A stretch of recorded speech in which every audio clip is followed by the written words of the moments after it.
নমস্কাৰ সকলো সাংবাদিকলৈ মই আগন্তুক যি আমাৰ শাৰদীয় দুৰ্গা পূজাৰ সকলো সাংবাদিক মই শুভেচ্ছা কামনা কৰিছোঁ।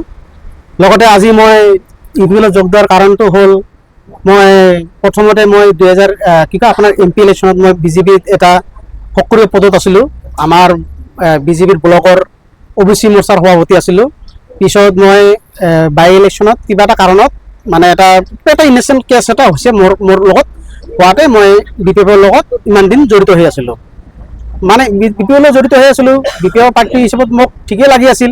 কিন্তু মই দেখা পালোঁ যিটো আমাৰ বৰ্তমান যিটো আমাৰ কেণ্ডিডেট, আমাৰ 13 নং চিৰাঙৰ যিটো কেণ্ডিডেট শুকুৰ সিং মুছাহাৰী ডাঙৰীয়া, মানে ই এজন স্কুলৰ শিক্ষক আছিল আমি জনা হিচাপত। কিন্তু মানুহজন ইমান মিছলীয়া, সি মানুহ মাতি কেনে মানুহক সময় নিদিয়ে বা মানুহ ভেলু নিদিয়ে।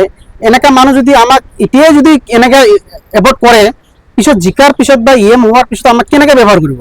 এইকাৰণে মই চিন্তাধাৰা কৰি আৰু ইউপিএলৰ আমাৰ যিটো প্ৰচেষ্টা বা কিবা যিটো কৰিছে, আমাৰ আগন্তুক যিটো মানে মাটিৰ বিষয়ে হওক কিবা যিটো আমাৰ ৰাজবংশী বহুত মানুহ দিছে, মই অলপ চালোঁ পকৰাঝাৰ, আপোনাৰ সুবাইঝাৰ, কদমতলী, এইবিলাক অলপ শুনাৰ পিছত মই ভাবিলোঁ যে নহয়, আমি বিয়া ৰাস্তাত গৈ থাকিলে নহ'ব, বা আমি যিহেতু আমি এটা গাঁৱৰ আমাৰ গাঁৱত সকলোৱে মানে বা চবেই আমি একেলগত হৈ থাকোঁ, মানে মই ভুল পথত মই মানুহক লৈ যাব নোখোজোঁ।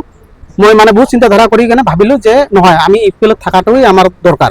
যিহেতু আমি এটা আমাৰ খাচমাটিত থাকোঁ আৰু আমি জানো এই খাচমাটিটো যদি দিয়ে, আমাৰ ইউপিএলৰ চৰকাৰে যিটো প্ৰতিশ্ৰুতি দিছে বা আগতে বহুতো দিছে, মানে এইটো কামনা কৰা এইটোৰ কাৰণে মই আজি ইউপিএলৰ যোগদান দিলোঁ।